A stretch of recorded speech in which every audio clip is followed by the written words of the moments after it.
De nuevo estamos con ustedes, les saludamos como lo hacemos siempre que iniciamos esta transmisión y al mismo tiempo pues esperamos que también les enviamos ya desde ya un saludo a los que van a participar más adelante. En este programa Cristianos Somos, pues ya saben que el host también es mi hermano Marco Antonio Lorenzana. Bienvenido, Maco. Gracias, hermano Luis, y bienvenido a todas las personas que van a compartir con nosotros en este tema ahorita o más adelante. Iniciemos como todo lo del Señor debe iniciarse, poniéndonos en su presencia, digamos, en nombre del Padre, del Hijo, del Espíritu Santo. Amén. Padre amado, mi Dios y mi Señor, en tus manos ponemos este programa y a ti, Espíritu Santo, te pedimos que nos ilumines tanto a nosotros para poder transmitir lo que tú deseas, lo que el pensamiento, la felicidad, la alegría de poder compartir sobre todo la vida de un gran escritor y que también pueda ser de utilidad para acercarnos más a las Sagradas Escrituras. Amén. Amén. Bueno, pues hoy vamos a dar más que todo una amplia gama de lo que es un hombre, un agiógrafo, cuyo nombre es Lucas. Pues lo vamos a enfocar desde el punto de vista de lo que se conoce de él, acerca de la historia, y no propiamente desde el ámbito como hemos acostumbrado en estos programas, pues tocar un poco el sentido espiritual. Hoy va a ser enfocado a conocer lo que nos han transmitido por siglos los que han estudiado a este personaje. Y fíjate, Marco, que pues claro, se le llama evangelista porque es uno de los que escribió un evangelio que lleva propiamente su nombre, ¿va? Que es San Lucas. Y como humano, como ser corriente, llamémosle así, en la esfera de ese entonces, se me llamaba simplemente Lucas, que deriva del griego Loukas, que el cual podría ser un diminutivo del nombre de él, y en el latino, pues se le conoce como Lucanus, que también es otra acepción que se le da, o Lucius, que es como se le puede mencionar. Como le dije anteriormente, pues es el autor del Evangelio, que conocemos como el Evangelio de Lucas, y siendo o es uno de los 4 evangelistas, conjuntamente con San Mateo, San Marcos y San Juan, que son los autores de los otros evangelios que cada uno de ustedes conoce muy bien. Y el evangelio de él también está encuadrado o enmarcado o clasificado, como usted lo quiera ver, dentro de los evangelios sinópticos, porque hay mucha similitud en ciertas situaciones, en pasajes bíblicos, en narrativas, pero Lucas tiene una ventaja, llamémosle que él era un profesional y por lo tanto era muy estudioso, conocedor, y él se toma una tarea muy particular para escribir este evangelio. También escribió el libro de los Hechos de los Apóstoles, que se presume es una continuación del Evangelio. Ahí, primeramente, los que hemos leído la Sagrada Escritura, pues vamos a entender que el Evangelio de San Lucas nos habla propiamente de Jesús, nos habla de la historia de este hombre, y más adelante él da continuidad, llamémosle como una segunda parte o la saga, como le llamaríamos hoy en día. Esta saga pues sería los Hechos de los Apóstoles, donde narra en sí prácticamente la acción del Espíritu Santo sobre la comunidad primitiva.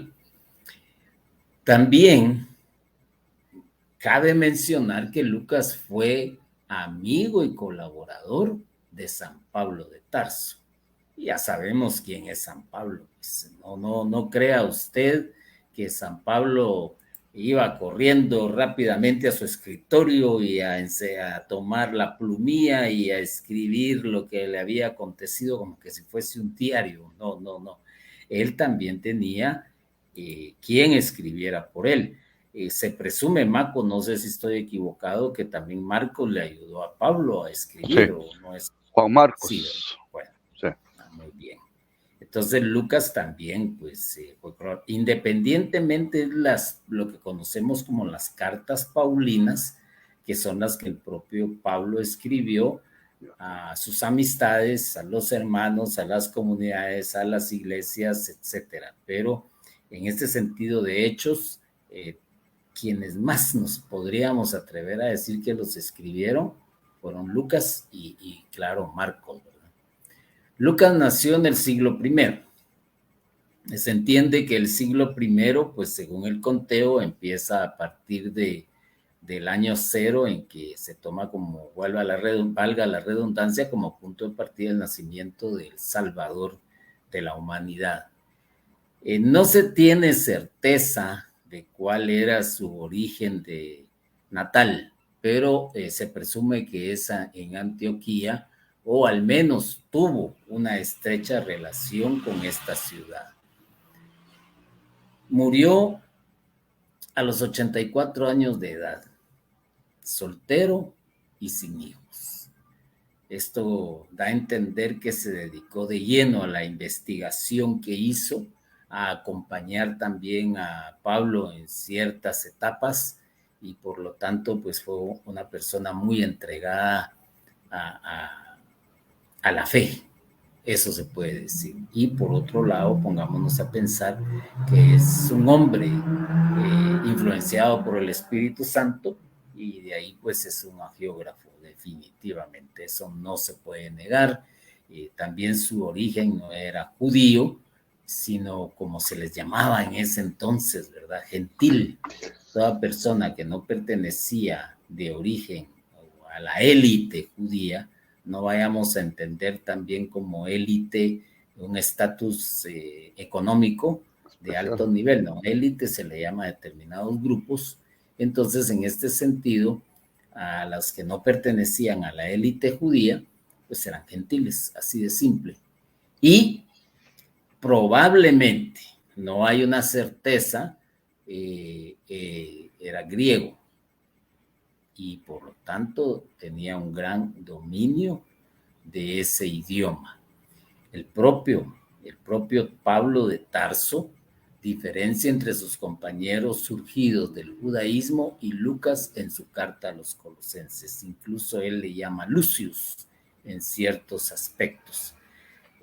No me pregunte por qué, pero se podría presumir que al mismo tiempo pues sería como una especie de llamarlo así por afecto, ¿verdad? Ya que esto también es un diminutivo en latín del nombre original de Lucas, como nosotros lo decimos en nuestro idioma español. Entonces Maco va a seguir ampliando, así que Maco, bienvenido en tu ampliación de en mi ampliación de ampliamiento.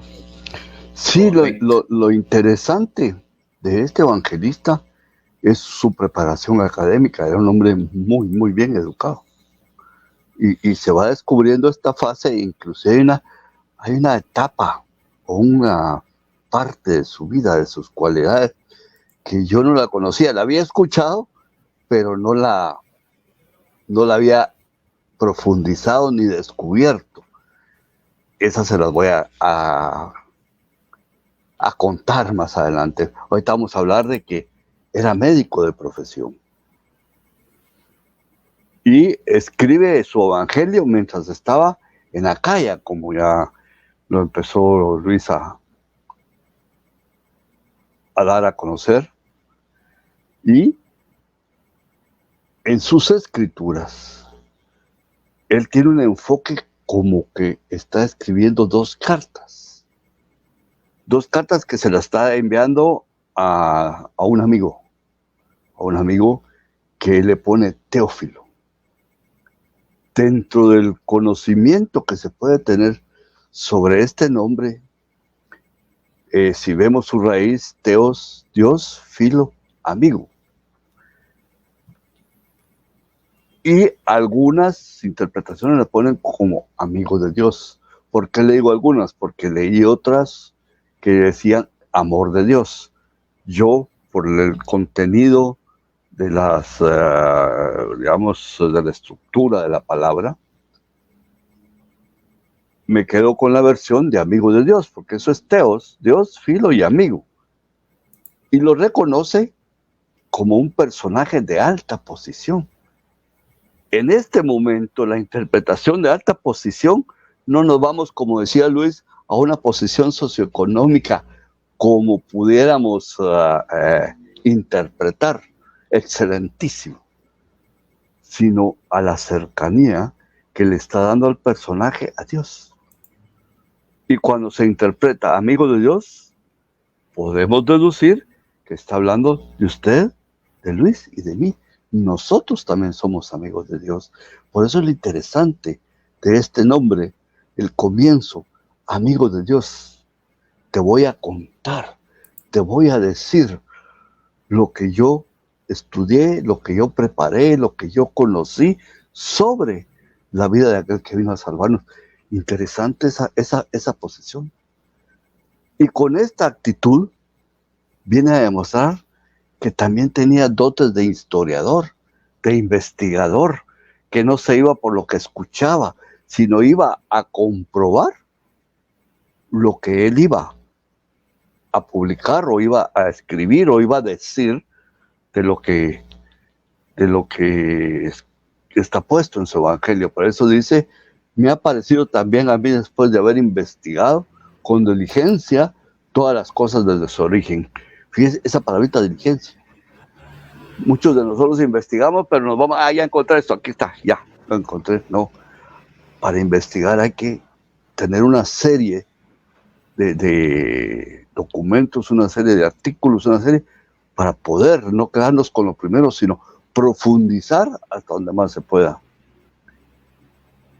Además de esos datos, él fue testigo presencial de muchos acontecimientos, no con Jesús, sino en las experiencias, como nos cuenta la Luis, esas experiencias que tuvo cuando caminó y estuvo viajando con San Pablo. Él estaba a la par de él. Fíjense que en su segunda obra, él utiliza la primera persona del plural. ¿Cuál es esa primera persona del plural? Nosotros. Pero no lo va a decir tácitamente, sino lo dice aplicándolo al verbo. Quiere decir que al hacerlo, ¿qué está haciendo? Diciendo o demostrando, como usted quiera verlo o interpretarlo, que era parte de los eventos que está narrando. Por ejemplo, en capítulo 6 del libro de los Hechos dice, cuando vio la visión, enseguida procuramos partir para Macedonia. No está hablando de que se fueron. Allá iban. No, yo también iba a ir. En otro pasaje, en otro capítulo dice, después de separarnos de ellos, nos embarcamos, nos quedamos, salimos y oramos. Entonces, cuando revisamos o escuchamos estos verbos ya conjugados, él se está poniendo enfrente.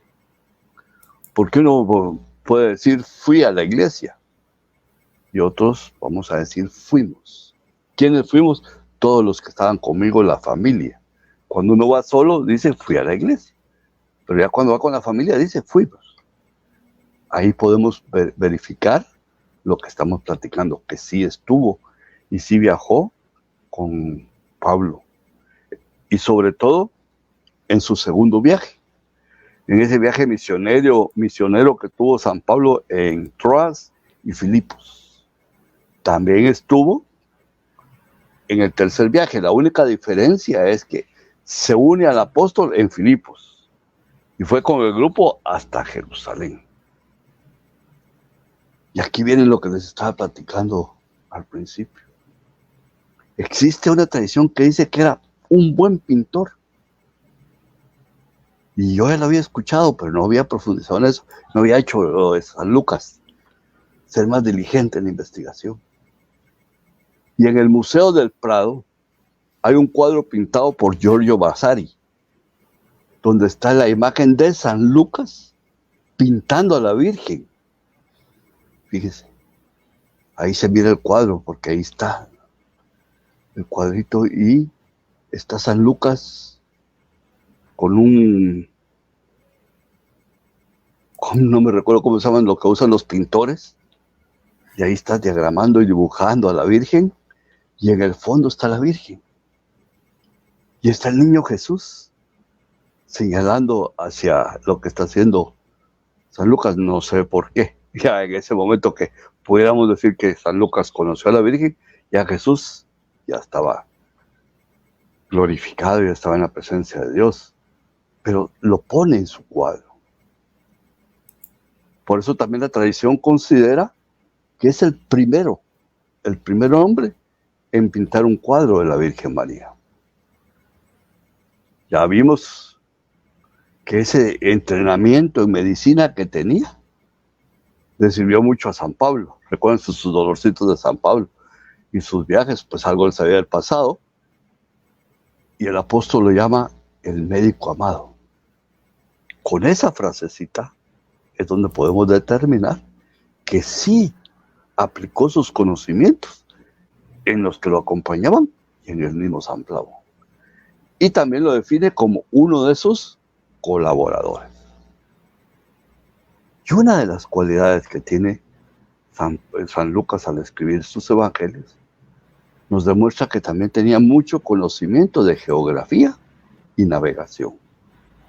Se encarga de especificar, de poder ampliar, de poder ilustrarnos dónde está y qué es lo que está pasando. Podemos determinar que estuvo con San Pablo en Roma en 2 ocasiones. Cuando otros abandonaron a San Pablo, cuando otros que, digamos, estaban también identificados con San Pablo, lo abandonaron. Pero él no. Él permanece fiel a San Pablo. Podemos decir una cualidad más de San Lucas es la fidelidad hacia Dios y hacia sus amigos. Que muchas veces nosotros podemos decir soy fiel a Dios, pero hacia los amigos, bueno, hablemos mejor de San Lucas, estamos, ¿verdad? Y que podemos decir que hay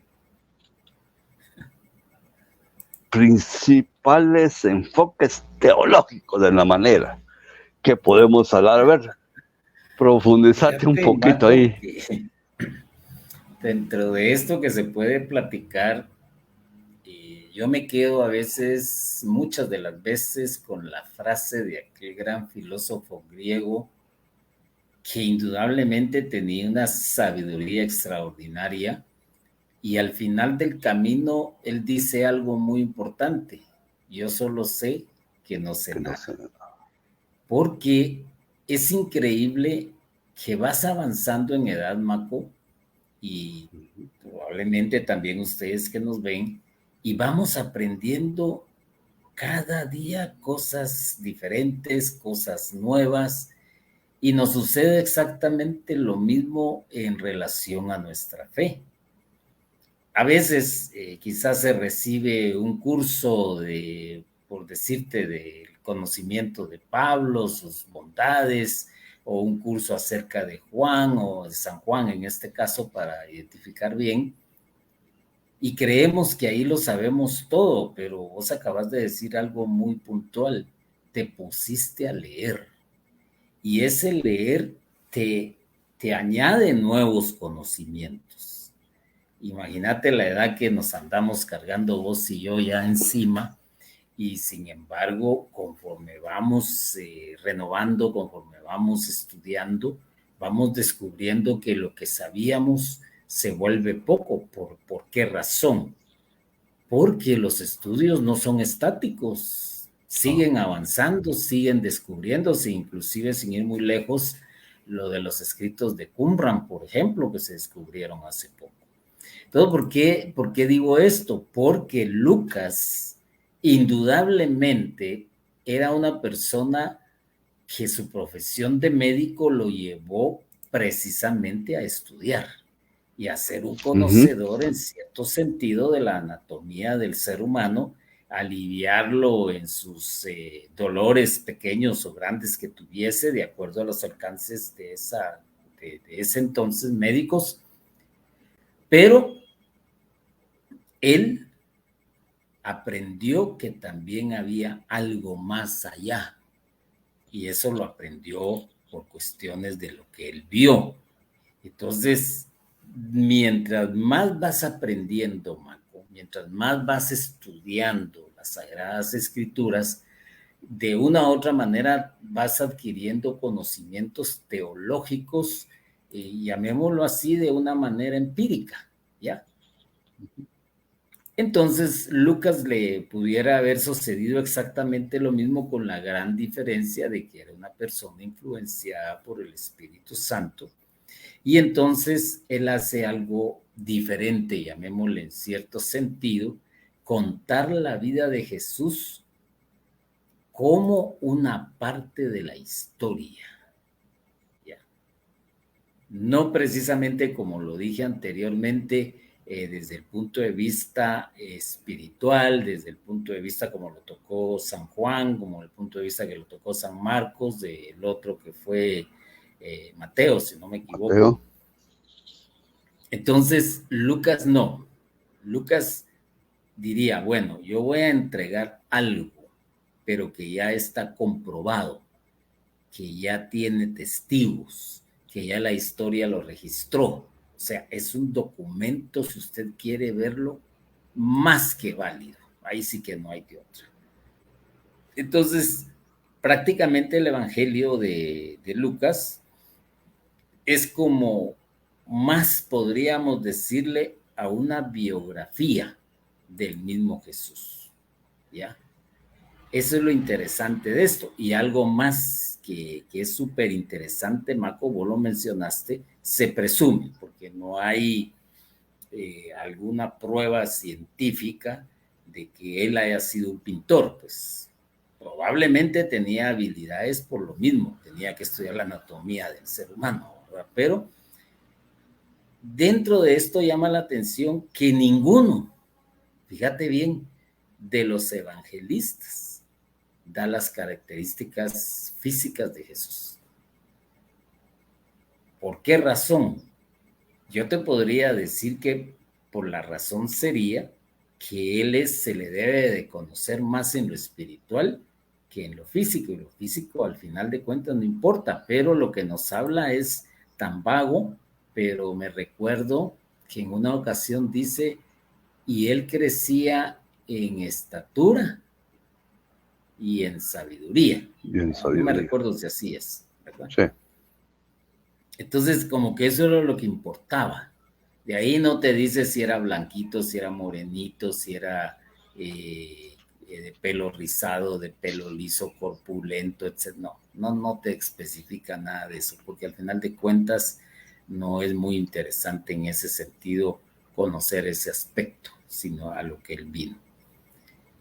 Dentro de esto, pues él registró, el mismo Lucas registró en su evangelio lo significativo para la fe cristiana, lo más puntual, y no nos ha dicho, como ya lo dije anteriormente, nada sobre la apariencia de Jesús, ni el carácter de él, ni otras cosas que a nosotros pues nos gustaría conocer, ¿no?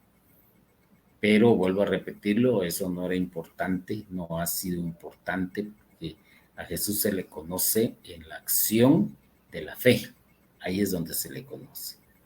Entonces, Lucas se preocupó más que todo por mostrar la continuidad entre la historia de Jesús y los hechos pasados de Dios con su pueblo en los tiempos del Antiguo Testamento, y también entre la historia de Jesús y el surgimiento de la iglesia primitiva.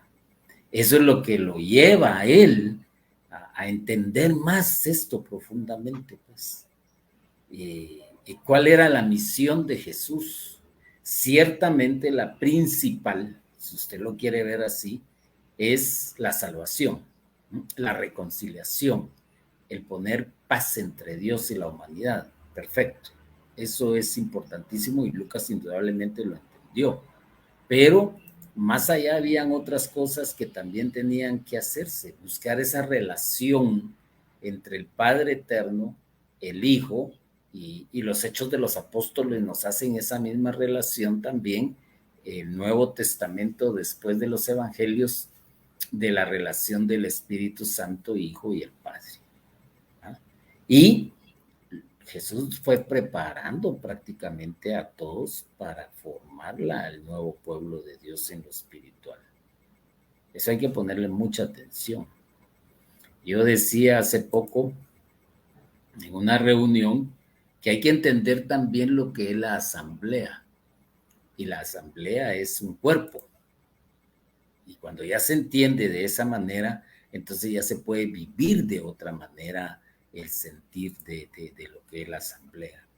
Entonces, dentro de esto, la historia de Jesús es parte del devenir histórico de la actividad de Dios en el mundo, pero al mismo tiempo se presume que es lo más importante.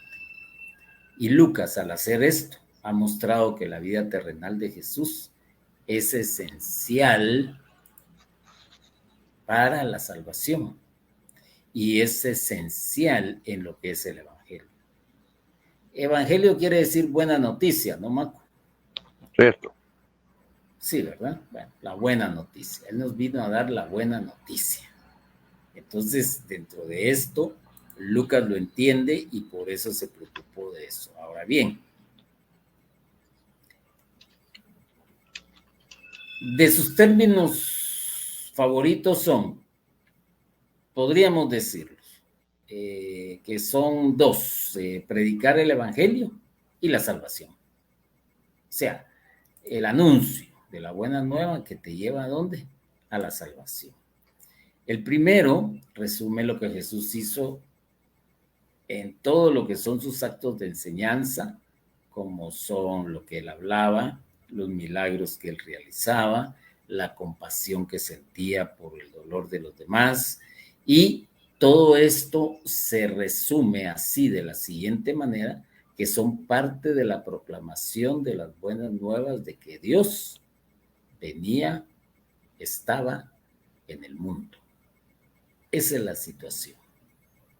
Lamentablemente se quiere ver a veces otras situaciones en todo esto, pero una persona que enseña, una persona que sana, lamentablemente no sé, Maco, por qué muchos buscan una sanidad física antes de una sanidad espiritual, pero lo más importante es la sanidad espiritual, y me recuerda esto el pasaje aquel del paralítico, ¿te acuerdas?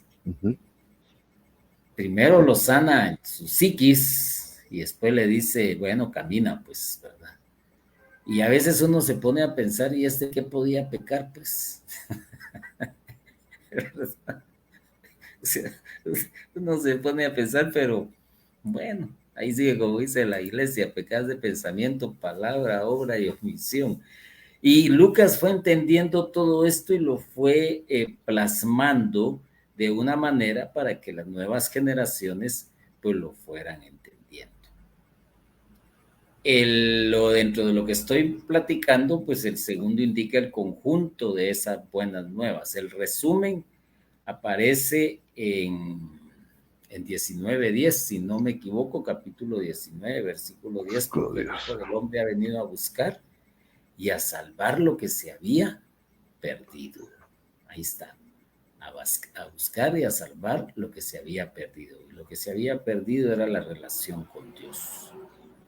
Entonces San Lucas nos presenta más enfáticamente el hecho de la venida del reino, que significa que Dios estaba presente en y por medio de Jesús para salvar a los hombres. Eso es lo interesante de esto, y lamentablemente no lo entendieron. No lo entendieron, ni siquiera los mismos apóstoles entendían el mensaje. Ahí sí, como dice Maco, a veces cuando las cosas no las entendemos, Maco nos dice hasta cuándo voy a estar con ustedes, pero lo hacemos en alusión a veces a la dureza, a la cerrazón de la mente, del corazón del ser humano en este caso, porque los mismos apóstoles, viendo lo que él hacía, ¿ah?, y dando la respuesta que le da Juan cuando mandan a preguntarle a él si él era el que había de venir, y él que le dio la respuesta que dio fue sencilla, decirle que los cojos caminan, los ciegos ven, etc. Entendió, el otro entendió. Y estos caminando con él, caminando. ¿Cuándo nos vas a mostrar al Padre? Les pregunta. Es interesantísimo. Y Lucas, aquí es donde sabemos que Lucas no era discípulo de Jesús, ¿verdad, Marco? No. No, ¿verdad? No, porque anduvo con San Pablo, y San Pablo tampoco fue discípulo de Jesús. Correcto. No son de la misma época. Ahora fíjate que aquí hay algo importante. Pablo llegó a conocer también a Jesús, que si te entretenes leyendo los escritos de Pablo, no te queda más que admirarlo. Y aquí entra un pensamiento, disculpa que te interrumpa ahí, porque ya te imaginas los diálogos entre San Pablo y San Lucas, ¿no? Sobre Jesús, esa profundidad que han de haber tenido ese diálogo. Sí, hay cosas que solo nuestra mente puede ir más allá, porque las Sagradas Escrituras no te lo revelan más que te lo insinúan. Lo acompañé en los viajes, ¿de qué iban a ir hablando? Mira la tormenta, mira el mar, mira esto, nada. Iban hablando de lo que nosotros no hablamos de viaje, ¿verdad? Iban hablando de Jesús, de lo que hacía Jesús. Y ahí es donde te enriqueces. Lo que nosotros tratamos de hacer es enriquecer nosotros y enriquecer a los que nos escuchan. Correcto, esa es la idea. Y ya que hiciste esa pequeña pausa, recordémonos que precisamente mi ministerio Isaías, dentro de las funciones que tiene, una es anunciar la buena nueva, la evangelización, formación también, y este programa es parte de esa formación, y por eso es que aquí han desfilado personas también que nos apoyan y nos transmiten un conocimiento. Y al final volvemos a quedar en lo que dije a un principio: yo solo sé que no sé nada, yo no me puedo llamar un erudito en el conocimiento bíblico, aún, Maco, te lo digo, aún recibiendo un título de teólogo, no puedo decir que ya lo soy todo, no se puede, lamentablemente no se puede, pues tenés que seguir, como diríamos hoy en día en nuestro lenguaje, actualizándonos. Entonces, imaginémonos esto, que Jesús se presenta como el pan bajado del cielo, se presenta como el Cordero, llamémosle así, aunque quien lo presentó fue, ¿quién fue? Juan, si no me equivoco. Pero dentro de lo que quiero dar, él mismo dice: este es mi cuerpo, esta es mi sangre. Y todos los que estaban entendidos en la materia, en el estudio, en la Torá, de los judíos, entendían lo que él estaba diciendo. Entonces, Dios estaba presente. Imagínate eso, Dios estaba presente. Y aquí me quedo con una palabra que dijo alguien en una ocasión: solo el hombre ha tenido el atrevimiento de matar a su propio Dios.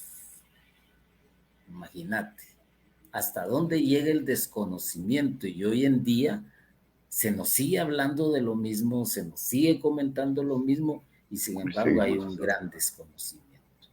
Entonces, cuando San Lucas le da a Jesús el título de Señor, que es el nombre de Dios en el Antiguo Testamento, ayuda a que los lectores vean que Dios estaba en acción por medio de Jesús. ¿Cuántas generaciones faltarán para que entendamos esto, Maco? Mejor te doy el micrófono. Mejor, en lugar de entenderlo, comprendamos en lo que está diciendo San Lucas, nos está revelando San Lucas. ¿Por qué vino Jesús? Por los perdidos. ¿Y quiénes son los perdidos? Pues vino por todos. La salvación es para todos. Porque todos en algún momento de nuestra vida nos hemos perdido también. Y en algún momento de nuestra vida nos hemos alejado de Dios. Pero ahí está Jesús, a través del Evangelio de San Lucas, hablándonos para que nos encontremos con Él. Y que nos recordemos que es Jesús quien trajo la salvación. ¿A quién? Aquí es un punto muy interesante porque San Lucas, como ya hemos platicado, es de dinero. Y sin embargo, él en su planteamiento nos va a hablar de los pobres, que son los desposeídos de Judea, las mujeres, los niños y los pecadores obstinados. Bueno, pecadores algo terquitos, no sé cuántos sabremos, pero creo que sí hay una bonita cantidad. Y tomemos esa conciencia. Jesús quiere que te salves. Vino por ti. Vino a buscarte. Vino a que dejes ese camino. Murió por ti. Fíjense que aunque Jesús se limitó así mayormente a los judíos, esto entre comillas, porque si analizamos la mayoría de milagros, los milagros que hizo Jesús en los diferentes evangelios fueron hacia los gentiles. Pero centramos el pensamiento en que Él vino a buscar primero al primer pueblo de Dios, a los judíos. Pero San Lucas dice, sí, pero también es para los gentiles, para los que no son judíos. Es un evangelio dirigido a todos, abierto a todo ser humano. Y él en particular recalca lo de los samaritanos. Enfoca a ese pueblo que era odiado, enemigo de los judíos, pero el mensaje de Jesús también tenía consecuencias para ellos, para los que están oprimidos y para los opresores. Interesante este punto. Importante porque no es solo para los que están sufriendo, sino para los que hacen sufrir. Abrir nuestra mente a esa actitud de Jesús a través del Evangelio de San Lucas. Fíjense que un hecho curioso del Evangelio de San Lucas es que él no habla mucho no le pone mucho significado a la cruz. Sí habla sí tiene su capítulo sus capítulos o sus versículos del sacrificio de Jesús, de la muerte de Jesús. Pero él no hace enfoque a la cruz como medio de salvación, sino su punto de enfoque muestra que el sufrimiento y la muerte eran el camino señalado por Dios. Para Jesús, antes de que pudiera entrar en su gloria celestial. Es cierto, Jesús sufre en la cruz, sufre para llegar a la cruz. Si analizamos el Evangelio de San Juan, en Getsemaní, nos recordamos que ahí es donde Jesús presenta su noche más dolorosa. Y el Evangelio de San Lucas hace una profundidad de ese sufrimiento, por lo que les estoy platicando. No me vayan a malinterpretar esto, sino él hace más enfoque en el dolor humano de Jesús durante todo su tiempo hasta el final, porque él es el que dice y sudaba como gotas de sangre, y sudaba como sangre. Revela algo, un dolor más profundo, más grande. No digo que el de la cruz sea un dolorcito pasajerito, un dolorcito muelas y se quitó, no malinterpretemos ese pensamiento, sino trato de entender lo que nos dice San Lucas. el dolor, el sufrimiento, la muerte. Ese era el camino señalado por Dios para Jesús.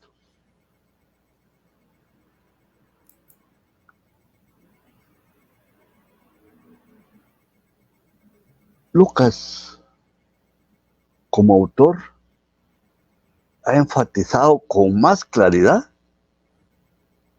la amplia, pero él enfoca tan profundamente la misericordia de Dios, cosa que tal vez ya le hemos perdido de vista. Tal vez, como decía Luis, conocemos, sabemos, pero ahí nos quedamos. No nos damos cuenta que ese dolor se dio en base a la misericordia de Dios. Él al mismo tiempo expresa, muchas veces algunos podríamos poner como reclamos de Jesús hacia sus discípulos, hacia nosotros, donde Él quiere que nosotros vivamos en otra vida, como quería que sus discípulos, bueno, no quería, sus discípulos sí se entregaron profundamente. Aquí ya me iba a meter un errorcito humano de interpretación. No, nosotros somos los que no hemos podido entender esa entrega. Y ojo, Jesús nos necesita. Aquellos que pretendían ser discípulos, fíjense bien, recibían la advertencia de que debían tener en cuenta el costo de negarse a sí mismos y seguir diariamente a Jesús. Qué importante, qué importante. Porque muchas veces queremos seguir a Jesús, pero ¿cómo? A nuestra manera, en nuestro pensamiento, no a la manera de Cristo. Ya que dice que San Lucas está haciendo énfasis de ese reclamo de Jesús hacia nosotros, los que queremos seguir a un Cristo a mi manera, y seguirlo no diariamente, sino cuando lo necesite, cuando me convenga. No, hay que hacerlo todos los días, negándonos a nosotros. Si quieren, este pensamiento es un poquito difícil de asimilar, pero se los voy a decir y usted asimílenlo. La gracia de Dios no es barata. ¿Y por qué no es barata? Piensa un momentito, unos segundos. ¿Por qué la gracia de Dios no es barata? Costó la vida de su Hijo.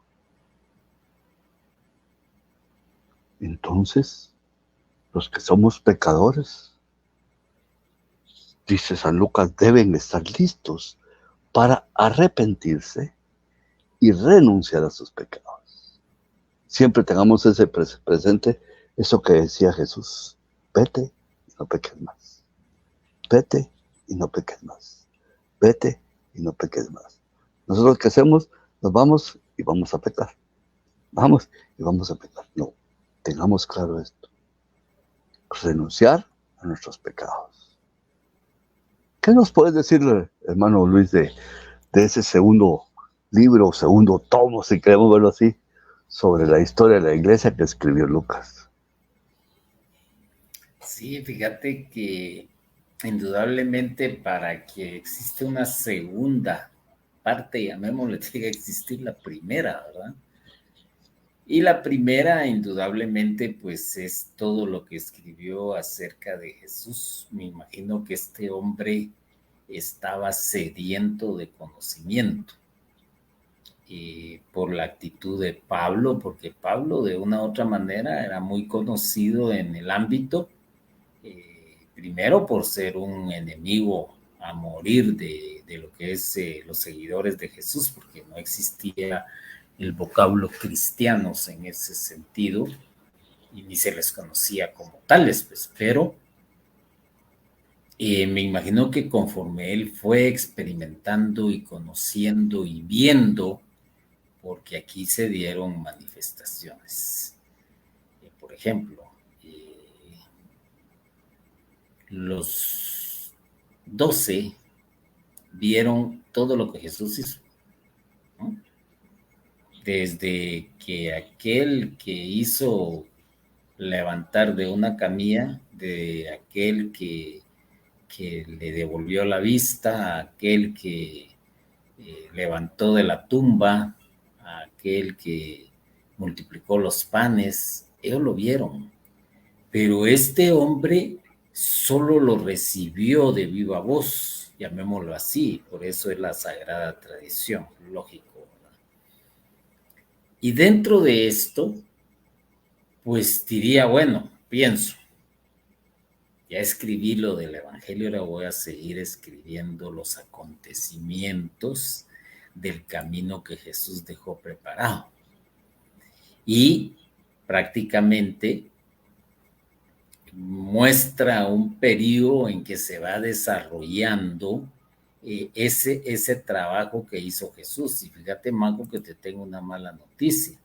No vamos a alcanzar a terminar a hablar de todo lo que nos habíamos propuesto de San Lucas. Entonces, lleguemos hasta donde lleguemos y de ahí continuaremos en otro programa, porque lamentablemente tenemos un defecto, Marco y yo, que nos gusta transmitir realmente el conocimiento que hemos adquirido, lo que hemos estudiado, lo que vamos recopilando conforme nuestro caminar, y no podemos hacer resúmenes así que dejen más duda que aprendizaje, y así que les pedimos disculpas desde ya si no logramos terminar, pues les prometemos una segunda entrega y tal vez, como diríamos en aquello, Amaco, corregida y aumentada.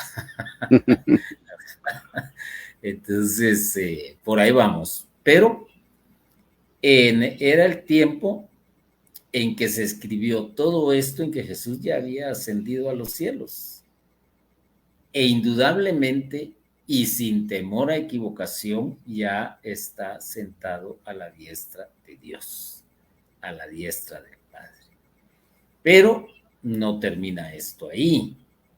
Los que se quedan,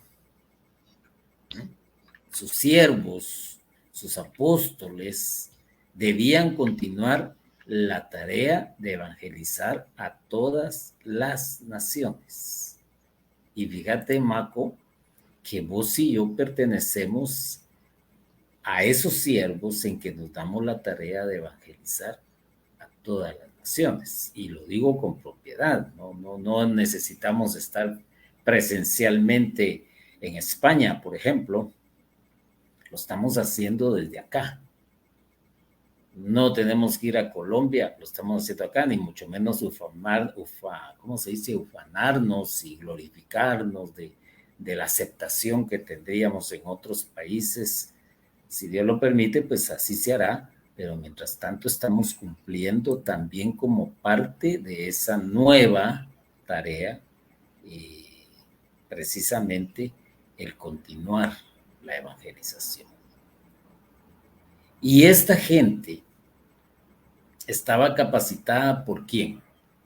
Ya lo sabemos, por el poder del Espíritu Santo que dio a Jesús el poder para su tarea, y que ellos buscaron también la ayuda divina en algo muy puntual, la oración, de la misma manera que él lo había hecho. Entonces, ¿qué es lo que quiero decir con esto? Que Jesús simplemente fue preparando las columnas de la iglesia. Y por eso él les llama también así un momento. Y también los eleva, porque les dice, ustedes juzgarán a las 12 tribus de Israel. Entonces, juzgar a las 12 tribus de Israel, no lo entendamos literalmente como quiere apreciarse de esa manera, sino que implica a toda la humanidad. Esa es la simbología de esto. Entonces, cuando ya esté completa la tarea de esa misión, esperemos que que nos falte mucho, que nos falte poco, solo Dios lo sabe. Ahí viene lo que muchos quieren y lo que otros no quieren. Que Jesús volverá como juez de la humanidad y va a establecer un reino celestial. Vamos a tener mejor transporte, Maco, tal vez ya no va a haber. Bueno, A veces la protesta. gente piensa, eso del reino celestial lo piensa en una manera tan humana, tan física, tan material, cuando va por otro rumbo, que es la mente nuestra no alcanza a entenderlo ni a asimilarlo, pero sí nos deja como ciertas imágenes de cómo va a ser esto. San Lucas al mismo tiempo, pues,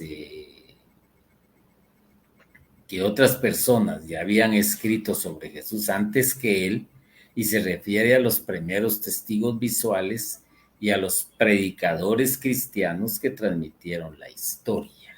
Ahí está. Y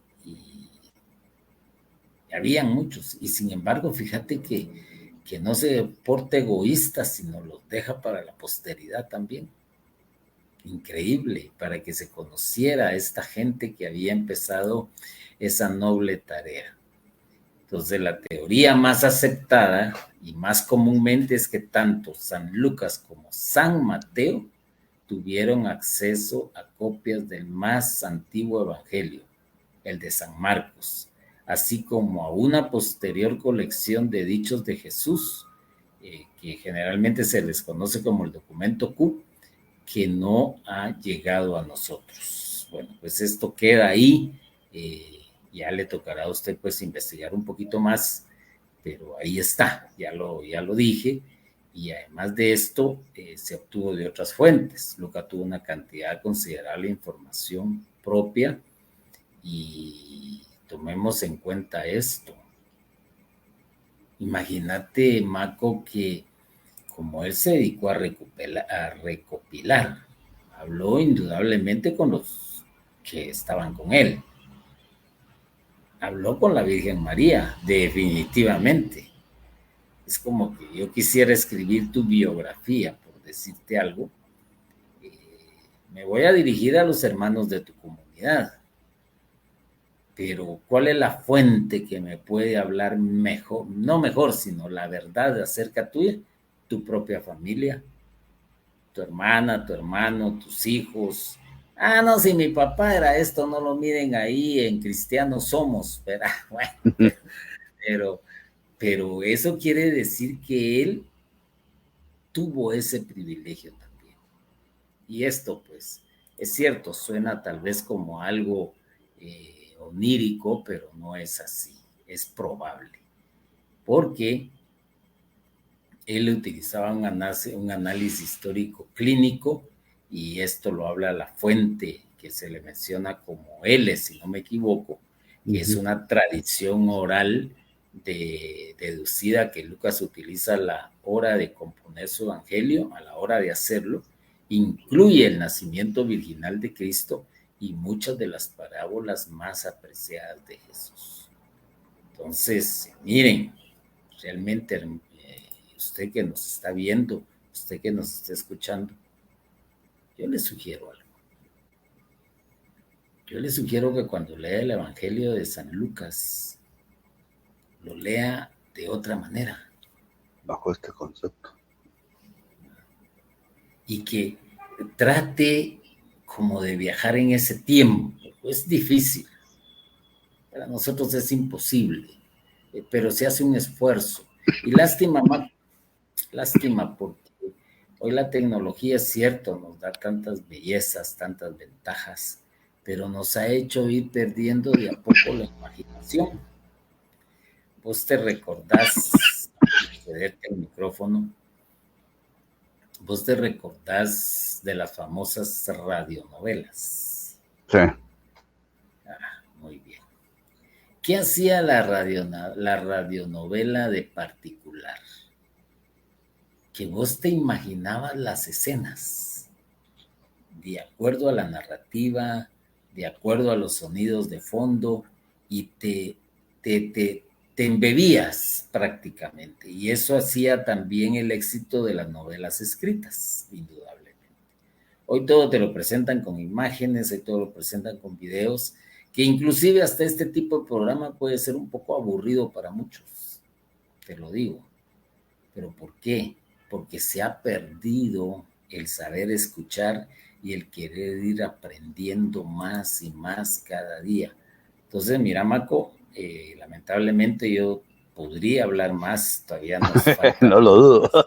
citas, pero te dejo el tiempo y no sé, yo te pediría, como nos queda poco, tal vez que hagas un breve resumen de lo que hemos hablado y dejamos lo otro para otro programa. ¿Verdad? O Porque si sí querés, tenemos... el resumen puede estar apegado a lo que hemos hablado y a otras partes que también son interesantes, como digamos, concluir. Y lo que vos decías es muy importante.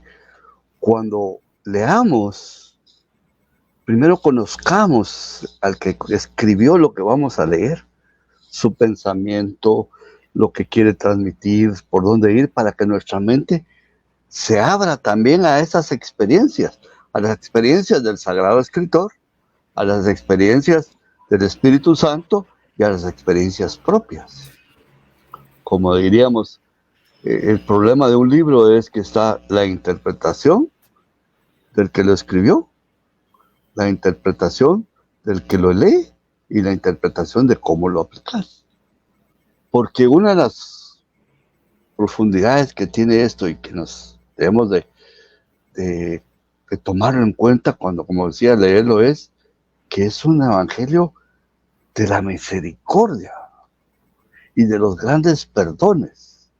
Entonces, cuando uno se concentra en ese pensamiento, podés interpretar mejor las parábolas, las frases, los ejemplos, todo lo que el evangelista está poniendo.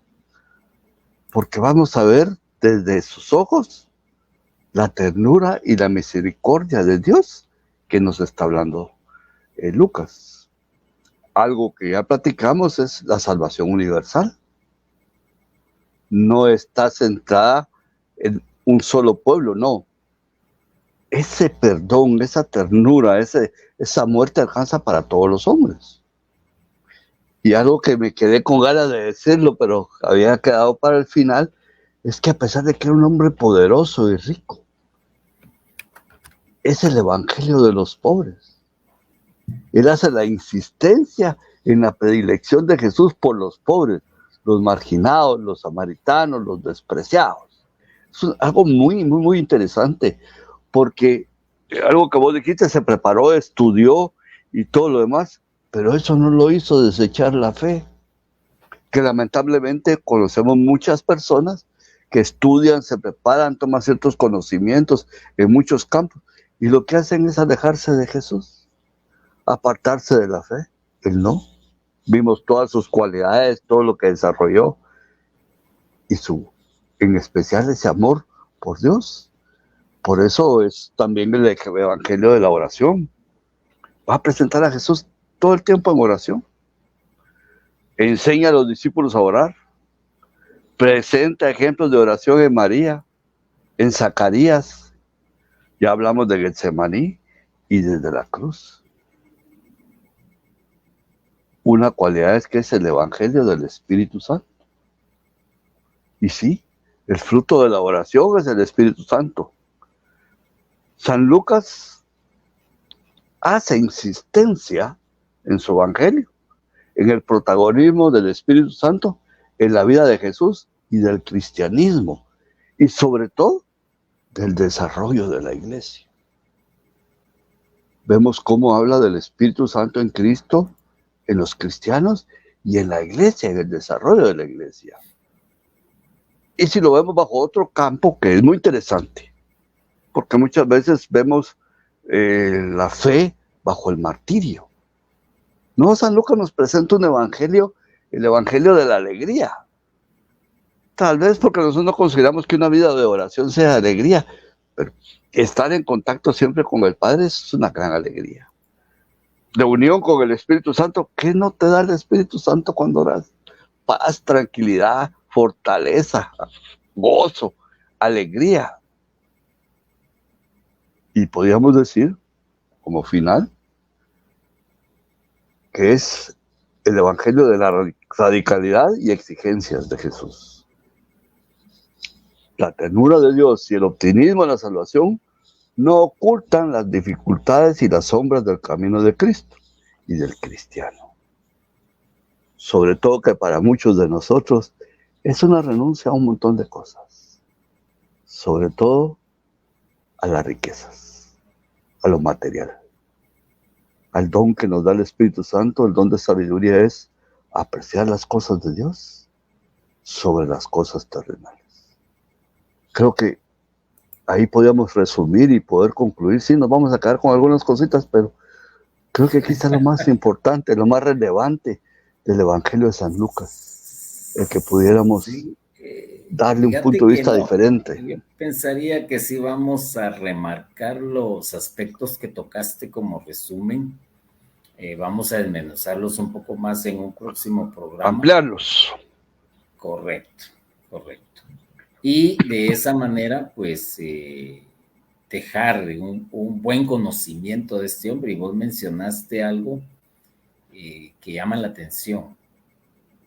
¿Qué era el éxito? Voy a mencionar, bueno, ya muchos no lo conocen, pero hoy quién conoce a quién.